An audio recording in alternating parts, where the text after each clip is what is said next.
We have reached the conclusion of Phase 1 of the 1% Mind. Over the previous 9 sessions, we have deconstructed individual performance protocols. Today, we look at how these pieces integrate into a single functional system. Imagine it is January 1st.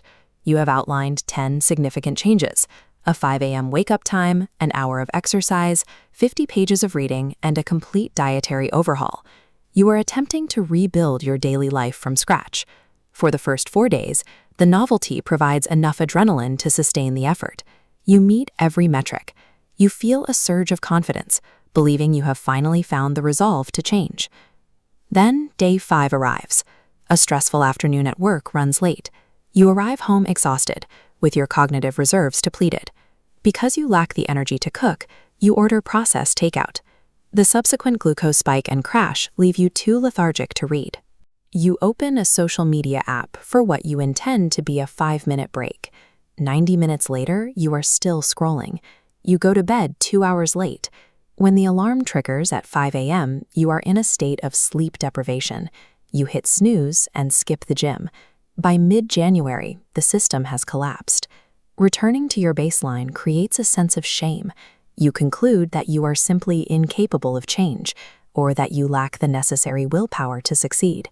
This failure is rarely a reflection of character. It is a predictable result of a misunderstanding of how human behavior is structured.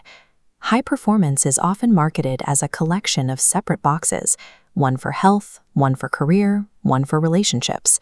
The isolated habit fallacy suggests you can simply swap a bad habit for a good one without affecting the rest of the system. In reality, your biological ecosystem is an interconnected spiderweb.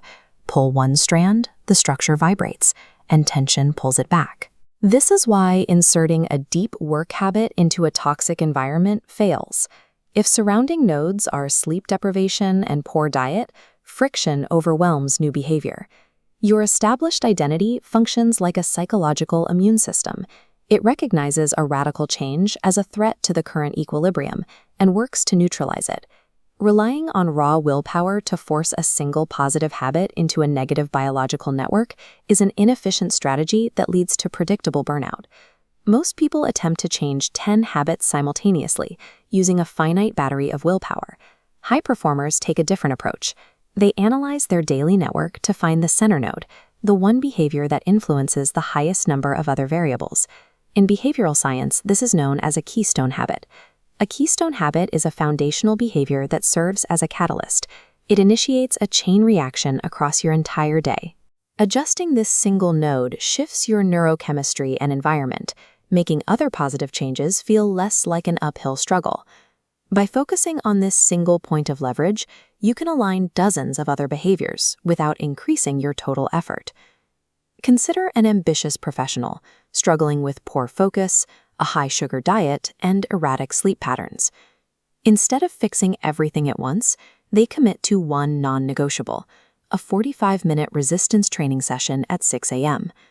They do not worry about their diet or their screen time. They only focus on the gym. This creates a cascade of biological decisions. By 1 p.m., their brain performs a subconscious calculation. Having invested significant effort into a morning workout, the psychological cost of ruining that effort with junk food is too high. They choose a high-protein meal because it aligns with their morning investment.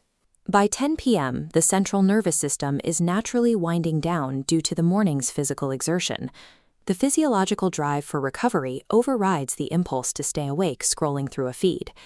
After 8 hours of restorative sleep, the brain is cleared of metabolic waste. The prefrontal cortex, the part of the brain responsible for executive function, is fully operational. This rested state provides the distress tolerance needed to face difficult tasks.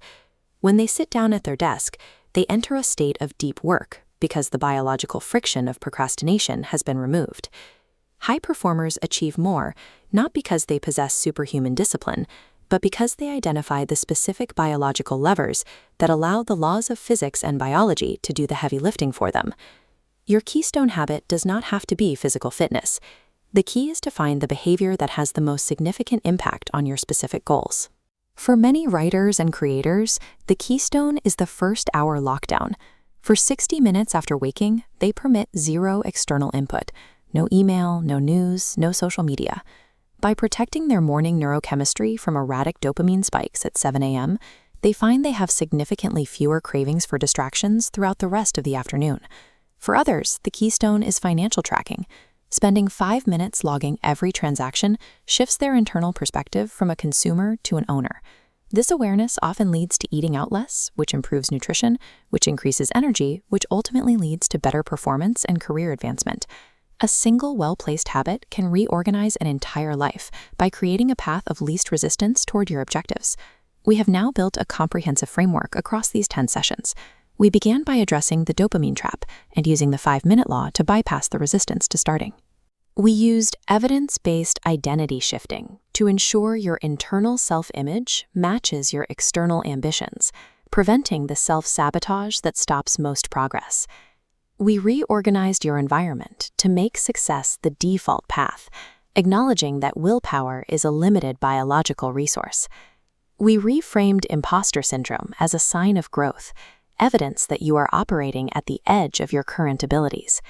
We optimized your biological fuel, using 90-minute deep work sprints, prioritizing sleep, and improving physical capacity to maintain executive function.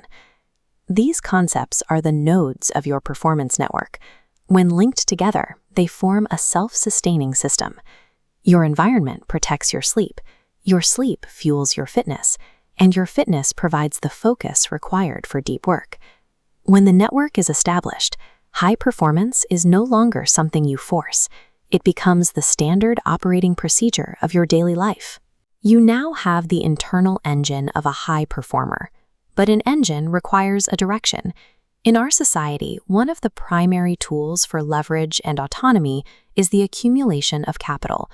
We are now moving into phase 2 of this masterclass, financial psychology.